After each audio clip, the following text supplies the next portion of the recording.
Masya Allah. Assalamualaikum warahmatullahi wabarakatuh. Waalaikumsalam warahmatullahi wabarakatuh. Alhamdulillahirrabbilalamin. Puji syukur senantiasa kita panjatkan kehadirat Allah Subhanahu wa taala. Salawat dan salam kita sampaikan pula kepada junjungan kita Nabi besar Muhammad sallallahu alaihi wasallam. Amma ba'du, subhanallah, kita berjumpa kembali dalam kajian kitab kuning Sahih Bukhari. Dan kali ini kita masih akan dibimbing oleh guru kita. Yang pertama adalah Dr. Ahmad Hifatullah. Assalamualaikum Kiai. Waalaikumsalam warahmatullahi wabarakatuh. Ya, gimana kabar Kiai? Alhamdulillah. Alhamdulillah. Ya, nah hari ini kita Kiai diramaikan lagi oleh ustadz kita yang udah lama nih kayaknya nih ya. Dinanti-nanti. Yang dinanti-nanti. Ustadz terus padahal. Oh, ada ya. Ada. Adanya maksudnya di mana itu? Gimana Ustadz? Jadi murid. Ya, Ustadz Yusuf Mansur ini luar biasa kesibukannya. Penuh Ustadz ya? Alhamdulillah.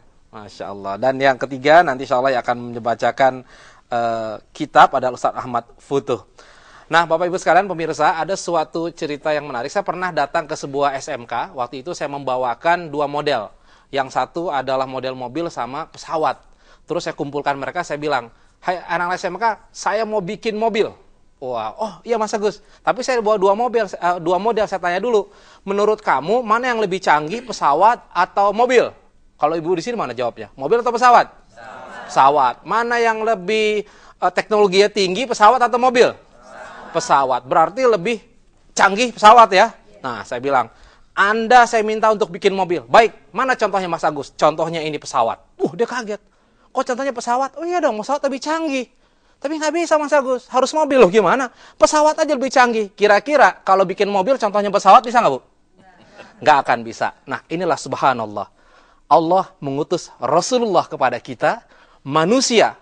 Speknya adalah manusia. Manusia membutuhkan contoh manusia, makanya Allah mengutus Rasulullah SAW, bukan mengutus malaikat yang tidak bisa ditiru oleh manusia. Oleh karena itu,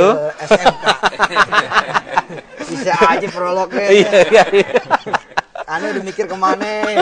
Jadi masuk gitu Kiai, iya kan? Benar. Jadi kan bikinannya manusia, maka contohnya manusia yang terbaik. Nah, itu dia. Siap. Kan contoh harus terbaik dong. Betul. Selebihnya kalau hasil nggak terbaik itu tergantung pabrik. Ini bukan pabriknya, orang yang ngejalaninnya nanti. Iya, dan hari ini juga Ustadz ya. Ya. Nah, karena hari Maulid ya, tanggal 5 orang bertepatan dengan 12 Rabiul Awal, kita akan mengupasnya juga, kita loncat itu dari kitab ilm ke kitab manakib. Oh, manakib nih. Manakib ini. Dan manakibnya manakib Rasulullah Sallallahu Alaihi Wasallam. Sekalipun kita nggak mungkin bacanya selesai, kita awali dengan nama-nama Rasulullah dulu. Masya Allah. Tapi istilah manakib itu sebenarnya apa, Kiai? Mungkin sedikit dulu disampaikan. Manakib artinya kelebihan atau keutamaan.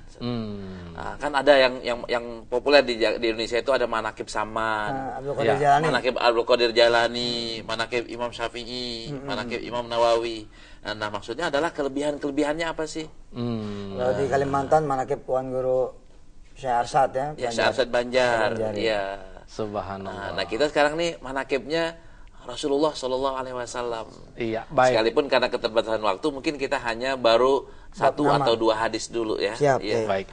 Nah, sebelum kita mulai, Kiai, kita akan dengarkan dulu pemirsa sekalian pembacaan ayat suci Al-Quran yang akan dibacakan oleh Ustadz Wildan Alwi, surah Al-Ahzab ayat 21 sampai 23 dan akan diterjemahkan oleh Saudara Nur Diana. Mari sama-sama kita simak. Assalamualaikum warahmatullahi wabarakatuh.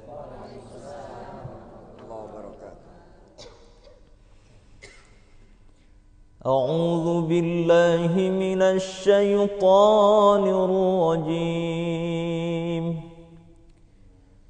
بسم الله الرحمن الرحيم لقد كان لكم في رسول الله أسوة حسنة لمن كان يرجو الله واليوم الآخر وذكر الله كثيرا ولما رأى المؤمنون الأحزاب قالوا هذا ما وعدنا الله ورسوله وصدق الله ورسوله وما زادهم إلا إيمانا وتسليما من المؤمنين رجال صدقوا ما عاهدوا الله عليه فمنهم من قضى نحبه ومنهم من ينتظر وما بدلوا تبديلا صدق الله العظيم. Aku berlindung kepada Allah dari godaan setan yang terkutuk. Dengan menyebut nama Allah yang Maha Pengasih, Maha Penyayang. Sungguh, telah ada pada diri Rasulullah itu suri toladan yang baik bagimu, yaitu bagi orang yang mengharap rahmat Allah dan kedatangan hari kiamat, dan yang banyak mengingat Allah. Dan ketika orang-orang mukmin melihat golongan-golongan yang bersekutu itu, mereka berkata, inilah yang dijanjikan Allah dan Rasul-Nya kepada kita. Dan benarlah Allah dan Rasul-Nya. Dan yang demikian itu menambah keimanan dan keislaman mereka. Di antara orang-orang mukmin itu ada orang-orang yang menepati apa yang telah mereka janjikan kepada Allah. Dan di antara mereka ada yang gugur. Dan di antara mereka ada pula yang menunggu-nunggu. Dan mereka sedikit pun tidak mengubah janjinya. Maha benar Allah dengan segala firman-Nya. Assalamualaikum warahmatullahi wabarakatuh. Assalamualaikum warahmatullahi wabarakatuh. Baik pemirsa, semoga saja yang membacakan dan kita semua mendapatkan keberkahan dari Allah Subhanahu wa taala. Baik, sebelum kita memulai saya ingin menyampaikan dulu, ini adalah ada info dari surga, info surga maksudnya Kiai. Kepada Anda yang memiliki kelebihan silahkan ya berinfak, bersedekah setiap bulannya Rp50.000. Nah, untuk apa? Ini untuk sama-sama kita dalam program gerakan menghidupkan sunnah. Ya. Kemana? Ini kita lihat di bawah ini ada nomor rekeningnya, silahkan Anda baca sendiri. Dan program ini nanti akan dimanfaatkan untuk yang pertama adalah wakaf kitab hadis. Yang kedua digitalisasi kitab-kitab hadis, Ustadz. Jilat ya. Dan yang ketiga pembangunan pesantren hadis untuk keluarga umat Islam. Nah, yang terakhir adalah untuk pengembangan pusat kajian hadis. Insya Allah bermanfaat buat kita. Amin. Tetap bersama kami karena setelah ini kita akan kembali dalam kajian Kitab Kuning Sahih Bukhari.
Terima kasih Anda tetap bersama kami karena kita yakin bahwa Anda yang menyaksikan ini jamaah yang serius, Kiai, yang setiap minggunya ini selalu nongkrongin. Saya kalau ke daerah sering ketemu tuh. Mas Agus, Masya Allah, acara kitab kuningnya ini luar biasa katanya. Saya nyampein ini apa? Saya ngeduluin ya. Pagi ini kita ada sedekah 30 juta untuk Ihyaus Sunnah. Subhanallah. Alhamdulillah nih, Udah mudah-mudahan duluan beliau. Udah duluan. pahalanya nyampe. Mudah-mudahan. Memang kalau Ustaz Mansur nggak bisa lihat orang susah ya. Amin. Aneh nyampein aja. Iya, beliau selalu ingin berbagi kebahagiaan kepada kita semua. Iya maksudnya ngomong sama pemirsa, Ustadznya aja 30. Ya, gimana yang lain gitu ya? Harusnya jamaahnya kan lebih. Sedekah mah ya, itu bagaimana niat. Niat kita mau sedekah 50, nanti kesampaian 50. Jangan niat sedekah receh, niat sedekah yang gede. Supaya kita kesampaian insya Allah. Masya Allah. Baik, nah langsung saja kita akan memulai kajian kita ini. Kita persilakan kepada Kiai Dr. Lutfi untuk menyampaikan, silakan. Bismillahirrahmanirrahim. Assalamualaikum warahmatullahi wabarakatuh. Waalaikumsalam warahmatullahi wabarakatuh. Alhamdulillahirabbil alamin wassalatu wassalamu ala asyrafil anbiya wal mursalin wa ala alihi washabbihi ajmain. Wa ba'du. Para pemirsa TVRI di mana saja berada, rahimakumullah. Alhamdulillah pada pagi hari ini kita kembali duduk di depan televisi menyaksikan acara kajian kitab kuning Sahih Bukhari. Bagi yang pegang kitabnya silahkan buka kitabnya, bagi yang menggunakan laptop silahkan buka laptopnya. Dan hari ini khusus karena bertepatan dengan tanggal 12 Rabiul Awal, kita akan mengupas tentang sosok Rasulullah Shallallahu Alaihi Wasallam dalam riwayat Imam Bukhari. Maka kita pilihkan kitabnya, namanya di Sahih Bukhari Kitab Al-Manaqib. Kitab Al-Manaqib. Cuma yang kita ambil manakibnya Rasulullah Sallallahu Alaihi Wasallam. Di situ ada manakib Abu Bakar, ada manakib Umar, kelebihan Abu Bakar itu apa, kelebihan Umar apa, kelebihan Ali apa, Utsman apa, dan seterusnya. Nah, tapi yang kita ambil hari ini adalah kelebihannya Rasulullah Sallallahu Alaihi Wasallam.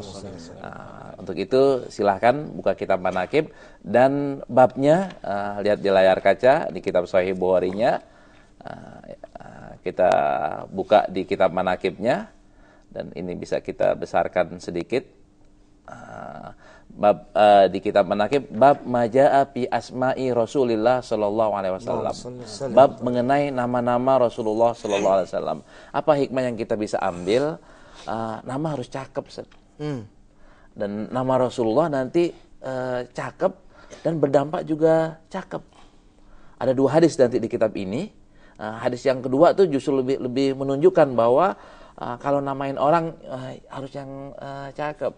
Rasulullah tuh tidak dicaci maki karena namanya bukan mazmum, namanya Muhammad. Udah pasti dipuji terus. Udah pasti dipuji terus. Dan nanti dari asma Rasulullah yang ada di kitab ini ada 5. Ntar akan kita lihat bahwa itu juga menunjukkan makna, bukan tanpa makna. Nah, apa saja nama-nama Rasulullah Sallallahu Alaihi Wasallam sesuai yang disabdakan sendiri oleh beliau. Kita akan lihat hadisnya kayak gimana. Silahkan Ustaz untuk membacanya, Ustaz. Bismillahirrahmanirrahim. Qala al-Imam al-Bukhari rahimahullah. Babu ma jaa fi asma'i Rasulillah sallallahu alaihi wasallam. Wa qawlihi azza wa jalla Muhammadur Rasulullah walladzina ma'ahu asyidda'u 'alal kuffar. Wa qawlihi min ba'di ismuhu Ahmad. Haddatsana Ibrahim bin Munzir qala haddatsani Ma'nun an Malik an Ibn Shihab an Muhammad ibn Jubair ibn Jubair an Ibn Shihab an Muhammad ibn Jubair ibn Mu'tim an abihi radhiyallahu an qala Rasulullah sallallahu alaihi wasallam li khamsatu asma'in ana Muhammadun wa Ahmadun wa ana Ahmadun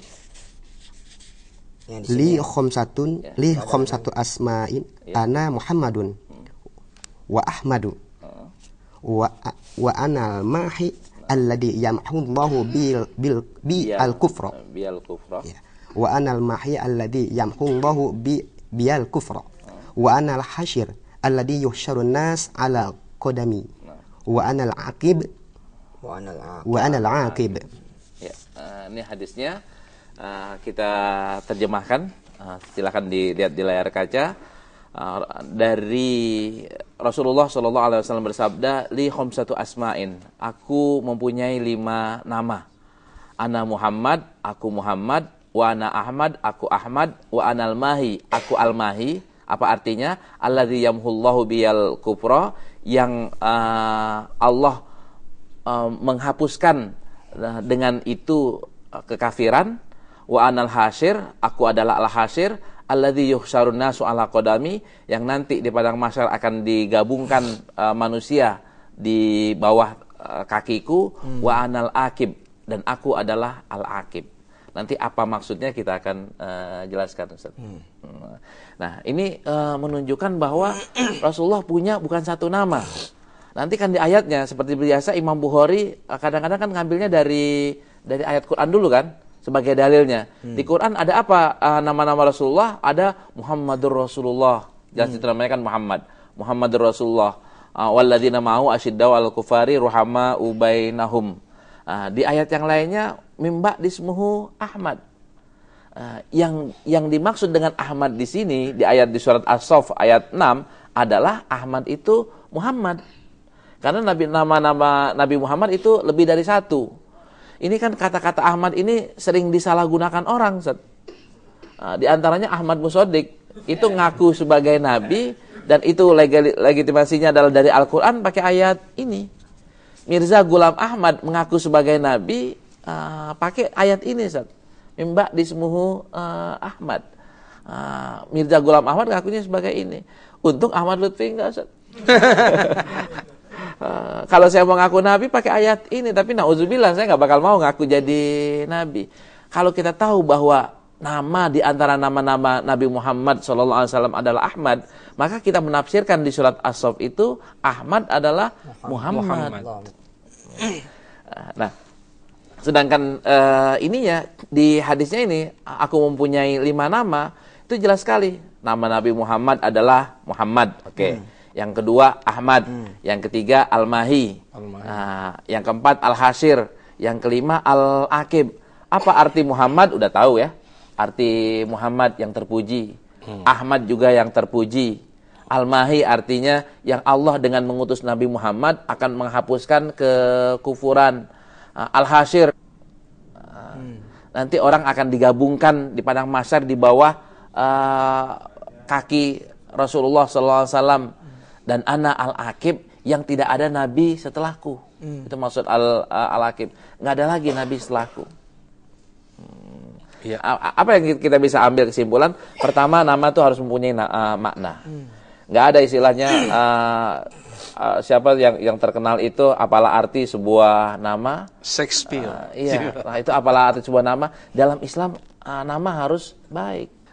Karena itu kalau kita punya anak harus dinamain yang bagus, Ustaz. Jangan namain anak asal sembarangan gitu. Sedikit Kiai, kalau ada orang yang bilang nih anak-anak dikasih nama ini, wah keberatan tuh jadi sakitan mulut gimana Kiai? Bener nggak kalau pengaruh ada, Ustaz. Kenapa kok Rasulullah tadi itu nyuruh ganti yang sedih?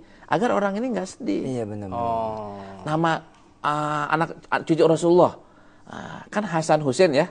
Yang ngetop itu kan Hasan Husain anaknya Fatimah. Pertamanya Ali mau namain bukan Hasan Husain, Ustaz. Pertamanya Harb. Harb artinya perang. Perang biar kelihatan gagah gitu. Bawaannya berantem ya. Bawaannya Rasulullah nggak mau anaknya jadi preman, Ustaz.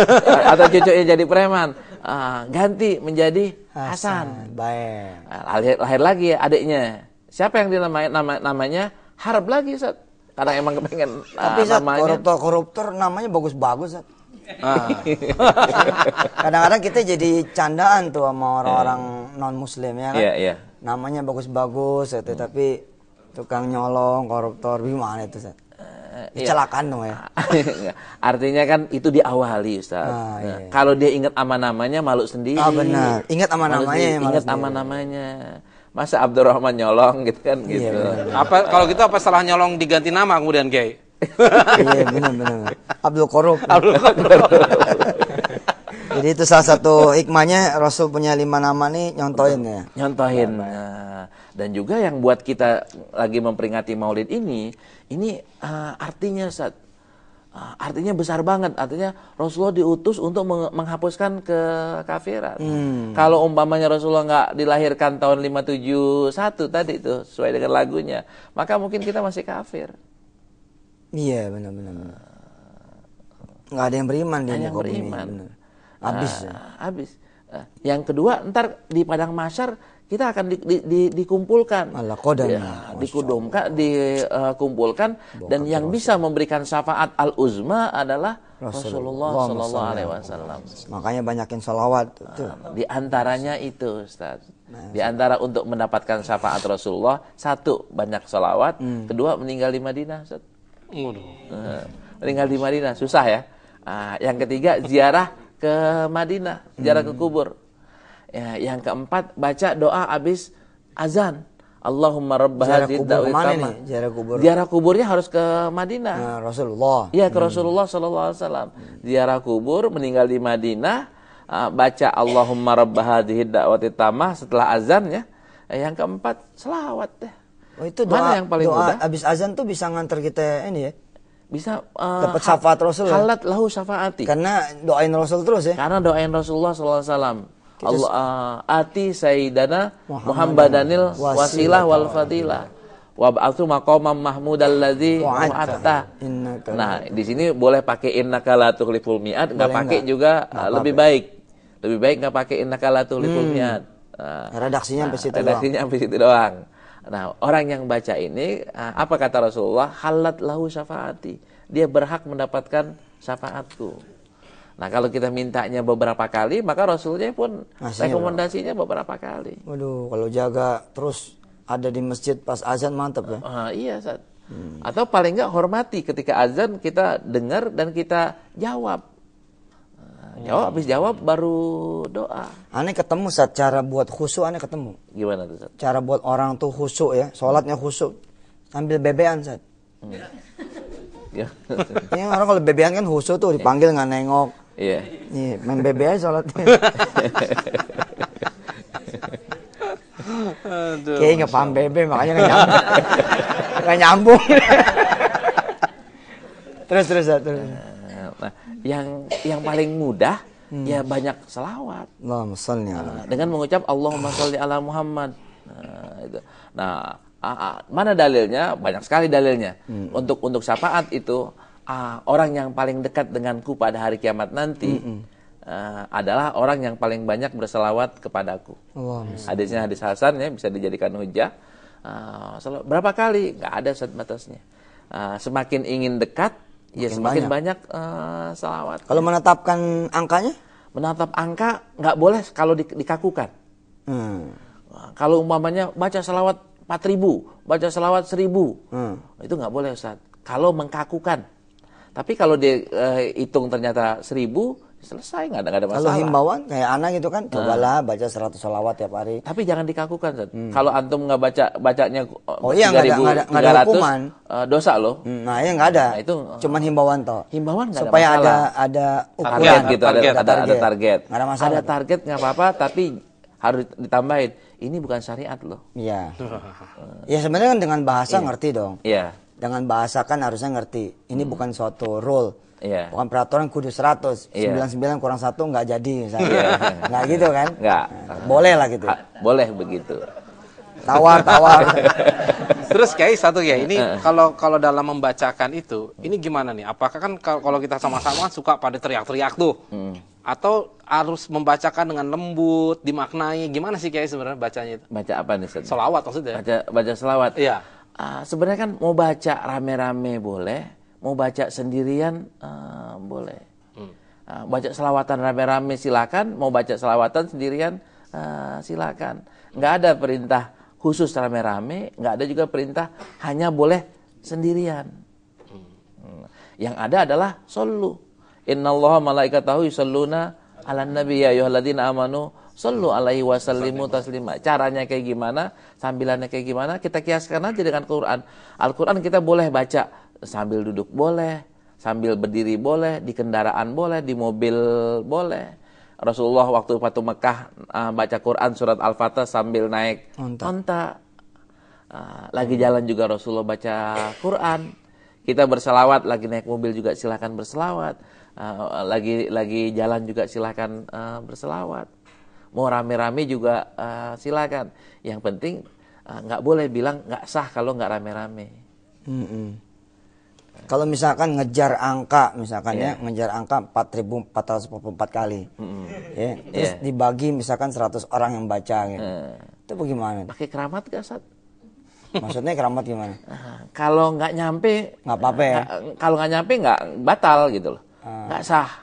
Kalau nggak itu nggak ada apa-apa ya? Kalau cuma sekedar target tidak ada embel-embelnya, maka silakan. Kan biasanya begini nih, ada biji tasbih, gitu kan? Misalkan jumlahnya 4.444.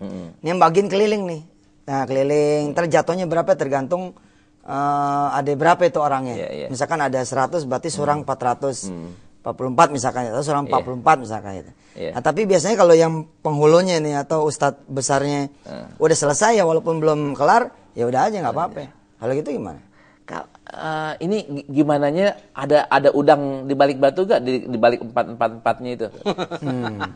Kalau umpamanya barang siapa yang baca selawat 4.444 akan mendapatkan ini, akan mendapat itu. Nggak ada. Janji ininya ini yang nggak boleh. Kalau nyuruhnya? Kalau nyuruhnya boleh.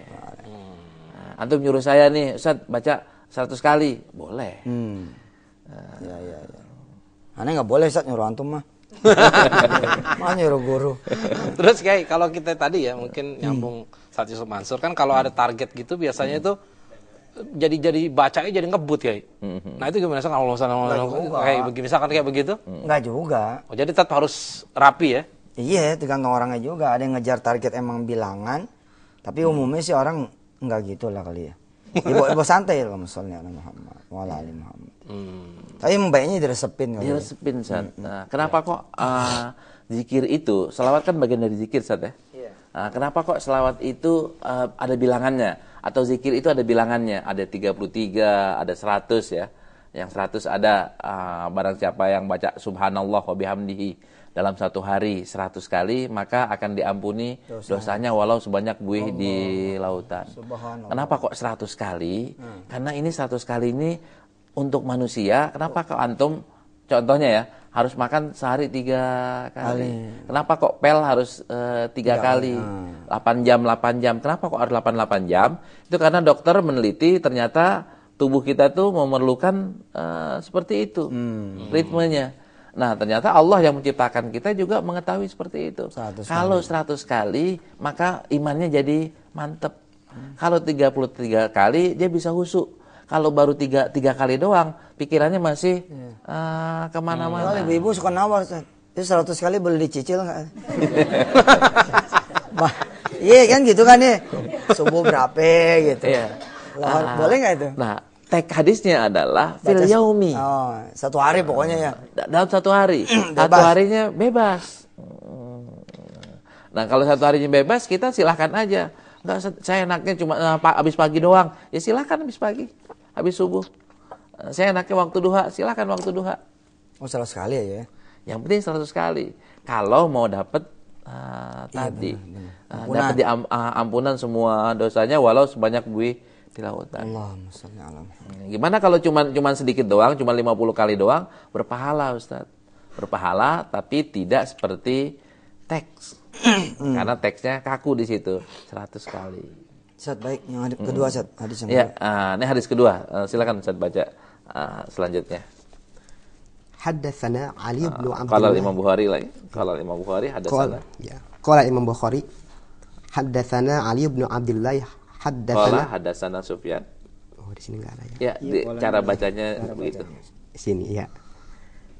Haddatsana Ali bin Abdullah. Qala haddatsana Sufyan an Abi Zinad Adil A'raj an Abi Hurairah radhiyallahu an qala Rasulullah sallallahu alaihi wasallam ala ta'jabuna kaifa yasrifu Allah anni syatma Quraisyin wa la'nahum yastimuna mudhammaman wa yal'anuna mudhammaman wa ana Muhammadun. Baik. Dari Abu Hurairah radhiyallahu anhu beliau berkata bahwa Rasulullah sallallahu alaihi wasallam bersabda, "Ala ta'jabuna kaifa yasrifullah anni syatma Quraisyin wa la'nahum." tidakkah kalian apa ya? Maksudnya ta'jabun artinya luar biasa atau heran? Apakah kalian tidak heran bagaimana Allah menggeser, menjauhkan caci maki Quraisy kepadaku, pada Nabi Muhammad SAW. Biasanya gampang banget orang ngejek dari nama. Terus kenapa kayak gitu? Mereka biasanya yastimuna satem, mencaci maki yang nama-nama yang mazmum, nama-nama yang jelek. Atau yal'anuna, mereka melaknat nama-nama yang jelek. Sedangkan namaku adalah Muhammad, terpuji. Mau dicaci maki kayak gimana? Mau dijelek-jelekin kayak gimana? Jadi nggak bisa. Ini menunjukkan bahwa pilihan nama Nabi Muhammad juga punya makna. Orang nggak bisa ngatain dari sisi mana. Mau ngatain dari mana namanya Muhammad wong terpuji. Kalau umpamanya namanya kucing, namanya anjing, namanya gunung, itu bisa dijelek-jelekin. Namanya terpuji. Nah, dari pilihan nama aja udah luar biasa. Menutup celah bagi orang Quraisy untuk mencaci Nabi Muhammad SAW dari sisi nama. Orang pengen tahu nama Lutfi itu gimana itu? Lutfi kan artinya lembut gitu. Yeah. Harusnya saya kalau kasar katanya namanya Lutfi. Gitu ya. Iya. Ahmad, kenapa kok Ahmad? Nama Islam ya. Ahmad. Identitas saya Muslim. Harusnya saya berperilaku seperti orang Muslim. Tapi bener ya, bener. Nama asli saya itu kan Khotib ya. Yusuf Mansur ini nama samaran. Akhirnya ngaku juga di sini pengakuan Yusuf Mansur nih. Nama aneh aslinya itu Jam'an Nur Khotib Mansur. Jadi bener itu. Jam'an tuh maksudnya ngumpulin. Ada yang kakek-kakek nih ulama-ulama nih, guru-guru gitu kan. Itu dikumpulin jadi satu nih, blak gitu. Namanya Jam'an. Nur cahaya. Khotib katanya biar cukup bisa khotbah. Bisa khotbah. Ya beneran loh. Iya. Beneran. Kok jadi diganti Yusuf Mansur? Nggak diganti. Nggak diganti. Ini sebutan aja. Kalau gitu, kalau menurut Kiai lebih bagus yang mana yang dikedepankan? Nama asli Ustaz Mansurnya di bawah. Mansur. Iya. Yang khotib itu atau gimana nih? Kalau apakah jadi Jam'an tadi nama antum, Yusuf juga nama antum, khotib juga nama antum. Jadi punya 3 tuh. Yusuf juga, Jam'an juga, khotib juga. Nabi Muhammad punya 5 nama, Ustaz Yusuf punya 3. Yes, keren. Itu masalah, kita besok panggil Ustaz Jam'an. Boleh. Aneh bangga pakai nama itu. Bangga, cuma ketelanjuran aja. Cuman yang penting adalah namanya bagus, Ustaz. Namanya jangan sampai diganti kita namanya punya 3 nama, 1 jelek, 1 bagus, 1 setengah-tengah. Campuran.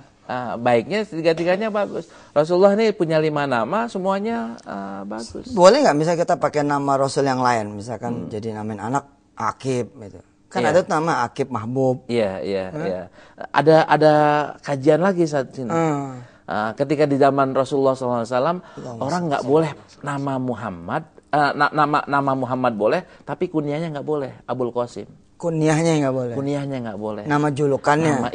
Nama kunyahnya kan Abul Qasim. Nggak boleh orang Qasim. Waktu zaman sahabat itu menamakan, mengkunyahkan Abul Qasim. Muhammad Abul Qasim nggak boleh.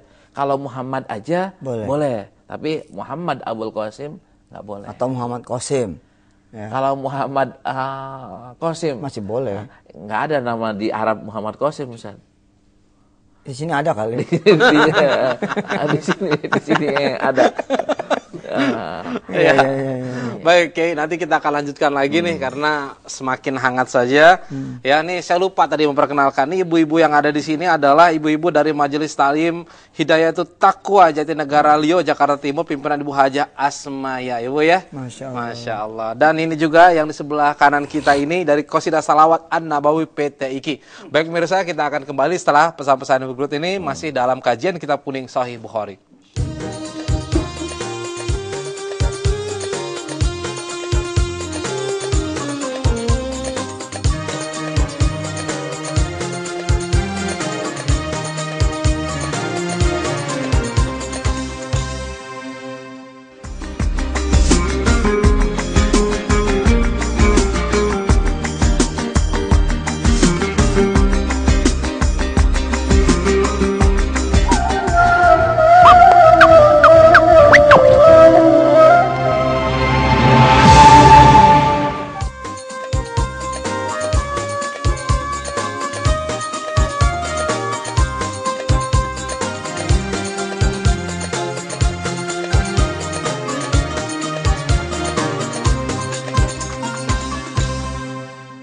Ya, alhamdulillah pemirsa, Anda masih bersama kami dalam kajian Kitab Kuning Sahih Bukhari. Nah, Kiai, sedikit Kiai, kalau untuk ngasih nama itu, apakah memang harus merujuk ke nama di Al-Qur'an atau bahasa Arab atau juga bahasa Indonesia yang baik artinya juga boleh, Kiai? Kan ada Ahabul Asma, Ustaz. Ada bab namanya Ahabul Asma. Itu langsung diberikan oleh Rasulullah SAW.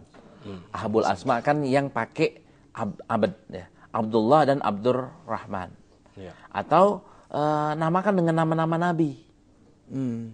Yusuf gitu umpamanya, Ismail, Ibrahim, itu nama-nama anbiya.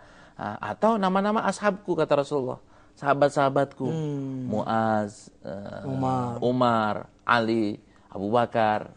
Silakan menggunakan nama-nama itu. Kalau setelah itu baru pilih nama-nama yang baik. Nama yang baik siapa? Agus, mananya apa Agus? Jadi anak gusuran.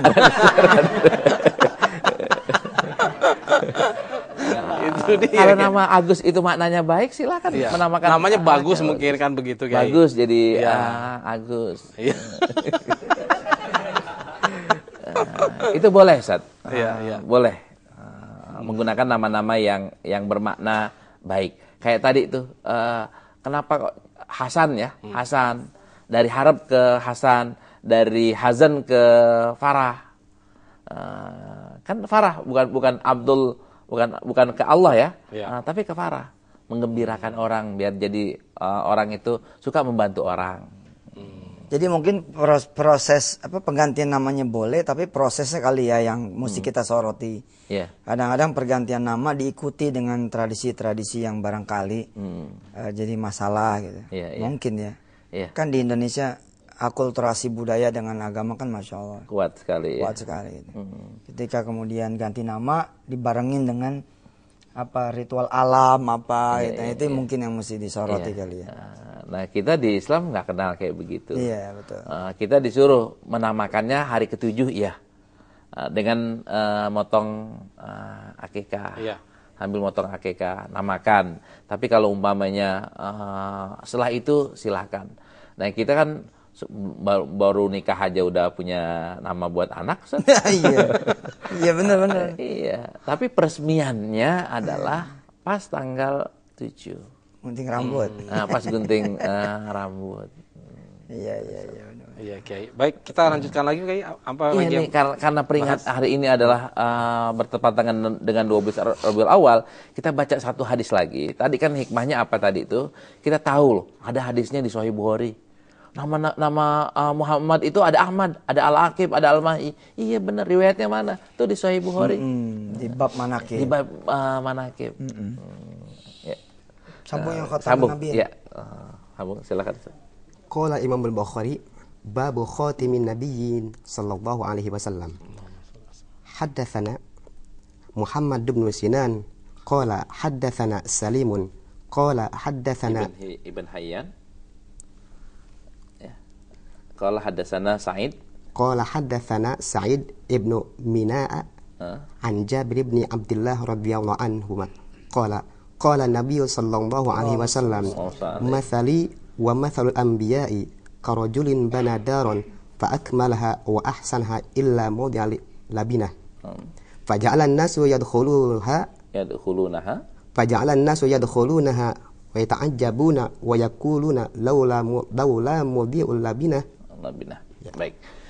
Ini dari Jabir ibn Abdullah radhiyallahu anhuma, beliau berkata bahwa Rasulullah sallallahu alaihi wasallam bersabda, "Mathali, perumpamaanku, wa mathalul anbiya." Kalau mau dibandingin dengan nabi-nabi yang lain adalah kalau karojulin banadaron, seperti orang yang bangun rumah, terus banadaron fa'akmalaha wa asanaha, dilengkapi dan dicakepin. Illa maudi'a labinatin, kecuali satu tempat bata itu yang belum rapi. Faja'alan nasu yadkhulunaha wa yata'ajjabuna wa yaquluna laula maudi'u al-labina. Orang pada masuk pada ngelihat, pada ta'ajub kalau bukan karena ininya. Artinya kan innama bu'isul li utammima makarimal akhlak. Apa yang jadi sorotan Nabi, apa yang kehebatan Nabi itu dibandingkan dengan para anbiya yang lainnya, ada satu yang paling hebat, Nabi Muhammad adalah liutamima makarimal akhlaknya itu. Akhlaknya Nabi luar biasa. Jadi risalah kenabian, risalah yang dibawa Nabi itu semakin komplit, kecuali satu sebagai penyempurna. Penyempurnanya itulah Nabi Muhammad Sallallahu Alaihi Wasallam. Kalau tanpa penyempurna ini, maka nilainya jadi kurang sempurna. Rasulullah datang menyempurnakan risalah dari Allah Subhanahu wa Ta'ala. Ini kehebatan Nabi kita dibanding dengan nabi-nabi yang lainnya. Ada yang mengatakan bahwa Nabi Muhammad SAW kalah ya dibanding nabi yang lain karena mukjizat Nabi Isa umpamanya banyak disebutkan di Al-Quran. Mukjizat Nabi Musa banyak disebutkan di Al-Quran. Tapi mukjizat Nabi Muhammad SAW sendiri tidak banyak disebutkan di Al-Quran. Saya katakan bahwa Al-Quran itu sendiri adalah mukjizatnya Nabi Muhammad. Maka tentu orang yang diturunkan Al-Quran kepada dia lebih mulia daripada isi orang yang diceritakan dalam Al-Quran. Nah, walhasil kita harus mengetahui apa sih mukjizat Rasulullah SAW.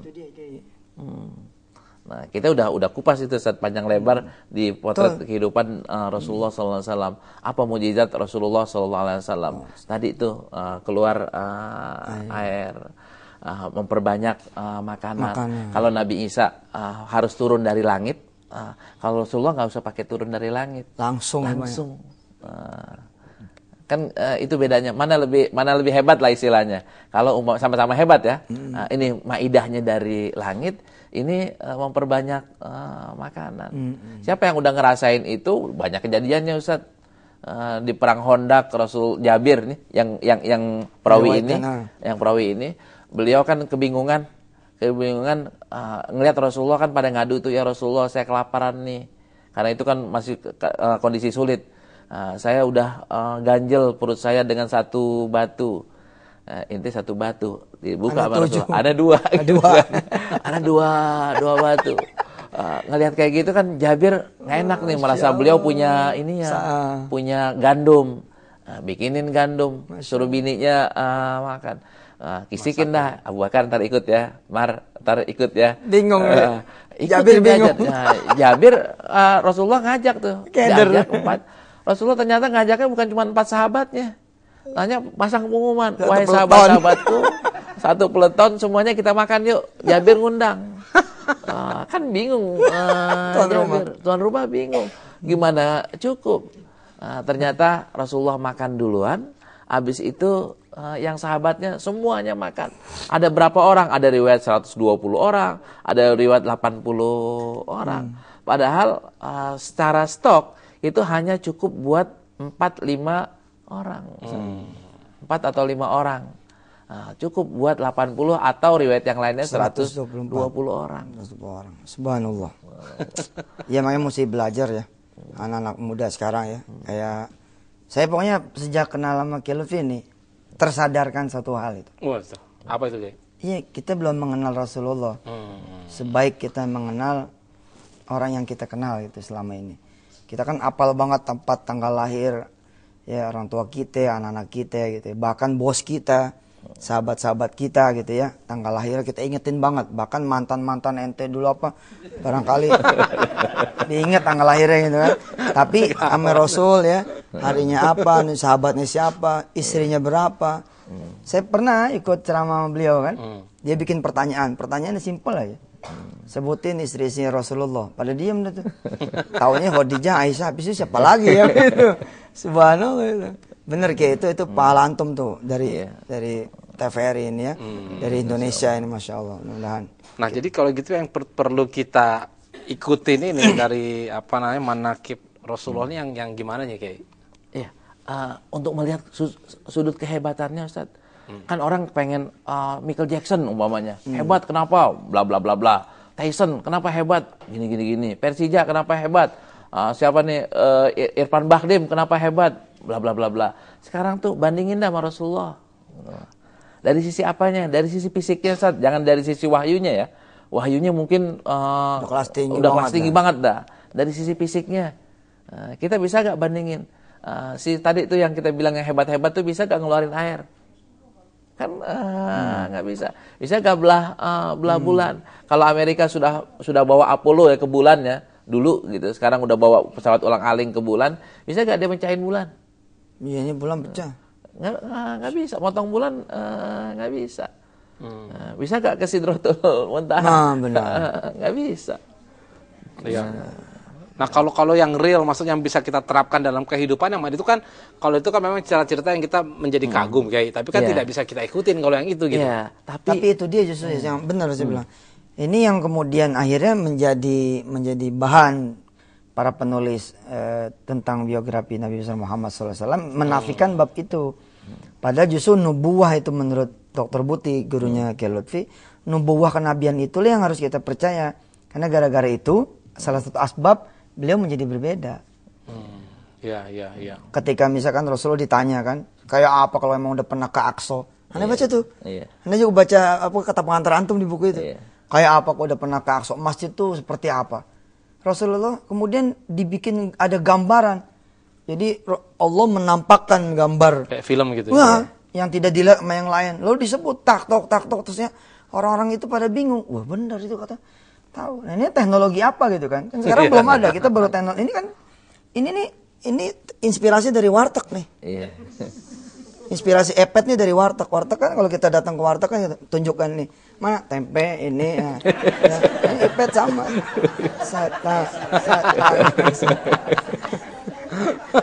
Teknologinya apa gitu kan? Allah kemudian memunculkan itu sebagai gambar Masjid Aqsa, lalu Rasul bercerita, ini nubuwah ini nggak boleh sekedar, nggak boleh kayak, tapi kan itu nggak bisa, nggak boleh ngomong gitu, emang itu mesti diyakini. Iya. Sebagai sesuatu nubuwahnya Rasul. Nariknya kemana? Rasulullah kan ngajarin, Rasulullah yang orang hebat kayak begitu, tapi sopan. Rasulullah yang orang hebat kayak begitu, takut sama Allah, tunduk sama Allah, menghormati orang lain. Iya. Ininya yang kita harus tiru nih. Kita kan baru kaya dikit udah sombong, baru ngetop sedikit udah sombong. Ya, nengoknya jangan kesini loh. Nengoknya kesini. Aneh kan bukan ngetop sedikit, ngetop banyak. Baru dibilangin udah sombong. Canda pemirsa ya, bercanda. Masya Allah. Nah kayak gitu Ustaz. Rasulullah kurang apanya sih? Kurang apanya kalau nanti kita ngelihat lagi rumahnya Rasulullah gitu. Kok sederhana banget. Kasurnya Rasulullah kok sederhana banget. Makannya kok sederhana banget. Kita bisa gak kayak gitu? Tapi sedekahnya jago banget kan gitu. Zikirnya, ibadahnya jago banget. Iya, jadi kesimpulannya beliau adalah orang yang mulia, tetapi dengan kemuliaan itu justru beliau tuh sangat tunduk kepada Allah. Betul. Nah, barangkali dari Ustaz Mansur apa Ustaz? Udah itu tadi kesimpulannya. Kesimpulan yang kayak itu udah kesimpulan banget. Iya, petikan-petikan itunya. Ada tambahan mungkin? Nggak ada, cukup. Masya Allah. Kiai, apa lagi Kiai yang ingin disampaikan di akhir ini? Walhasil tadi tuh ayat yang tadi dibacakan, laqad kana lakum fi Rasulillahi uswatun hasanah. Ayo kita tiru. Tapi gimana kita mau tiru kalau kita nggak kenal rumahnya kayak apa gitu loh. Jadi sebenarnya kayak apa, akhlaknya kayak apa. Acara ini ya, kajian kita hari ini sebenarnya menstimulus kita nih Kiai ya untuk lebih mengenal Rasulullah. Nah, satu hal pemirsa yang sangat luar biasa, kalau saya mengambil contoh dari fisiknya aja deh. Rasulullah itu 13 tahun di Mekah ya. Berarti umur dia 40 tambah 13 53. Kemudian ke Madinah terjadi perang setelah 2 tahun dalam itu ya. Berarti perang pada umur 55. Bayangkan kita ini 55 udah MPP batuk-batuk Pak. Tapi Rasulullah justru berperang dengan fisiknya. Betapa hebat kan? Kita udah putus merasa itu masih deket saat. Iya. Itu perang Badar deket, cuma 50 kilo dari Madinah. Yang terakhir Rasulullah perang terakhir apa Ustaz? Saya nanya nih Mas Ali ini. Perang terakhir yang beliau pimpin. Perang apa coba pemirsa? Mana Uhud abis itu 2 tahun kemudian, tahun keempat perang Uhud. Jangan nanya mana ya. Perang yang paling besar, tentaranya paling banyak. Bukan perang Badar dong. Yang perang yang paling jauh jaraknya. Apa ya? Yarmuk bukan ya? Perang Tabuk. Tabuk, iya. Perang Tabuk yang paling susah. Itu udah tahun ke-8 tahun ke-9, Ustaz. Habis Fatu Mekah, Ustaz. Nah, kalau nggak tahun 9, tahun ke-10 gitu, antara itu. Itu umurnya udah berapa? 62 tahun, 61 tahun. Dan mimpin pasukan jaraknya 1000 kilo. Jadi dari kayak Panglima Sudirman, Ustaz. Jawa di iniin. Ini antara Jakarta Surabaya. Baik Kiai, subhanallah. Jadi apa yang disampaikan ini memberikan contoh ya. Semakin yakinlah dari kita, bukan semakin yakin, maksudnya menambah kemantapan dan sebenarnya stimulus buat kita agar kita senantiasa yang menjadikan Rasulullah Shallallahu Alaihi Wasallam menjadi contoh teladan kita dan semakin tunduk kita kepada Allah Subhanahu Wa Taala. Baik, terima kasih Kiai. Insyaallah di berikutnya kita akan bahas apa Kiai? Iya. Berbagi ilmu sesama. Berbagi ilmu. Baik. Terima kasih mirsa, mohon maaf bila ada hal-hal yang kurang berkenan. Mari sama-sama kita tutup dengan doa penutup majelis. Subhanakallahumma wa bihamdika asyhadu an la ilaha illa anta astaghfiruka wa atubu ilaik. Wabillahi taufiq wal hidayah. Assalamualaikum warahmatullahi wabarakatuh. Waalaikumsalam warahmatullahi wabarakatuh.